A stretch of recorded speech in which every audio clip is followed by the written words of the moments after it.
ဥတောင်တစ်တော့ဖန်မှာရှိတဲ့နော်ကြက်သမားတွေရောဥတောင်အားပေးတဲ့လူတွေရောအားလုံးကျေးဇူးတင်ပါတယ်ကွာနော်ဥတောင်အခုဥတောင်ရေးဆိုဖုန်းနံပါတ်လေးချပေးတာဥတောင်ရေးနဲ့ခေါ်တယ်အဲ့တော့ကြက်မျိုးလေးတွေမျှပေးပါဦးကြက်ကလေးလှုပ်ပေးပါဦးဆိုဥတောင်ကနော်အခုကစကားလေးတော့နည်းနည်းလေးပြောပြမယ်ဆိုဥတောင်ကပထမကြက်80 100လောက်ပေါက်တယ်ပေါက်တဲ့ခါချိန်ကြအခါမှာဘာဖြစ်တော့ဆိုကြက်တွေကအကြောင်းမျိုးကြောင့်ကုန်သွားပြန်တာပဲအချင်းနဲ့ဟိုတပိတ်တာ30 80လား90လားအဲ့လောက်ကြက်အုပ်ကြီးခဲယူဖြစ်နေသူကုန်သွားပြန်ပြီတဲ့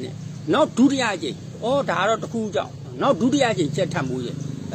တည်ပြန်တာပဲအကုန်လုံးကုန်ပြန်တာပဲဒါကြက်နာကာကွယ်စီလဲထိုးပြီးသားနော်နောက်တတိယအကြိမ်ဒီလိုပဲ100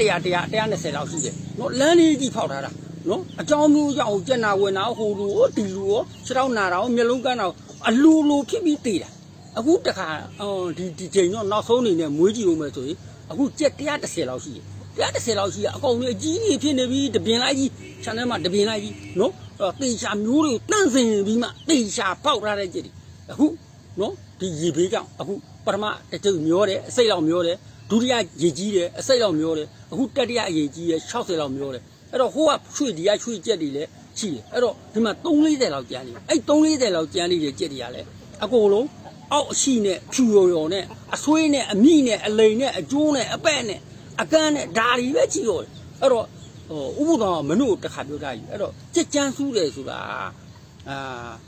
ကြက်ကြမ်းစူးတာရှိလားလို့ဥပဒေမေးတဲ့အခါလေးရှိတယ်အဲ့တော့ဥပဒေကတော့ကြက်ကြမ်းစူးတယ်ဆိုတာမင်းလုံးမမဟုတ်ဘူးဥပဒေစူးနေတာ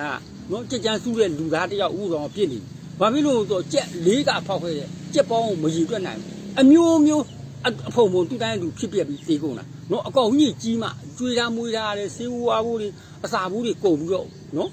အဲ့လိုတွေဖြစ်ပြကုန်တယ်အဲ့တော့ဒီရှိကိုစပြီးတော့ဥပဒေအရင်တော့ကလည်းမင်းတို့ပြောမကြခဏပြောပြထားဘူးလေဥပဒေဟိုက်ကြက်ဝိုင်းနဲ့ဝင်လာအောင်ကမကောင်းတဲ့ညင်စိုးဇရိုက်ဆိုးနော်ဟုတ်လားမကောင်းတဲ့အရာတွေနဲ့ကြီးစပြီးဝင်တယ်လာတဲ့လူတယောက်အခုအချိန်ကမှကြက်တွေဘာတွေမွေးဘလောက်ကြီးဘလောက်ပေါက်ဘလောက်ချင်းအကုန်လုံးကုန်မယ်အဲ့တော့ဥပဒေကြက်အယောင်းဝယ်နော်ဟိုဘေးမှာဝိုင်းမှာတွေ့ရင်တော့လှမ်းပြီးနှုတ်ဆက်ပေးမယ်ဖုန်းနံပါတ်ပေးတာမှားထားဝယ်ရင်တိုင်းပဲဟလားကြက်တန်တွေ့မစားဘူးနော်ကိုယ့်ဘာကိုစီစဉ်ဆွဲပြီးလုပ်ပေးမယ်နော်ကြက်အိမ်မှာကြက်ရောင်းဝယ်လုပ်ပြီးမလားဥပဒေကြက်မျိုးများပါမရှိတော့ဘူးအကုန်လုံးများပေးပြီးအကျွန်းအဆွေးလိမ့်နေနော်အိမ်မှာဟိုမှာကြက်မချစ်ကောင်နဲ့ကြက်ဖလေး50ကောင်ကြက်နေအဲ့ဒါလဲဘယ်နာဘယ်ချိန်ဘာဖြစ်မှမသိသေးဘူးအဲ့တော့ဥပဒေကကြက်ကြမ်းစူးထားတဲ့လူသားတယောက်ဖြစ်နေတယ်လို့ဥပဒေယူဆထားတယ်ဒါကြောင့်မို့လို့ဥပဒေစီမှာကြက်ရောင်းစရာမရှိပါဘူးငကိုတွေကလည်းကြက်ရောင်းဝယ်ဟိုကြက်ရောင်းစားတာမဟုတ်တဲ့အတွက်ကြောင့်မို့လို့ဒါတို့နော်ဟိုလူငယ်တွေပဲဖြစ်ဖြစ်လူကြီးတွေဖြစ်ဖြစ်ဥပဒေမှာကြက်ရောင်းစရာလည်းမရှိဘူးကြက်လည်းရောင်းစားမှမပါဘူးနော်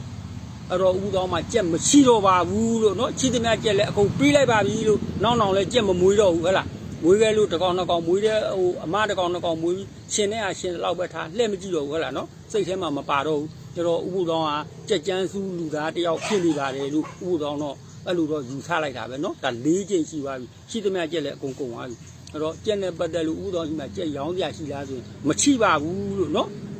ဒါတို့ဒါအားတော့နာတယ်ကွာနော်စိတ်မဆိုးကြနဲ့ဟဲ့လား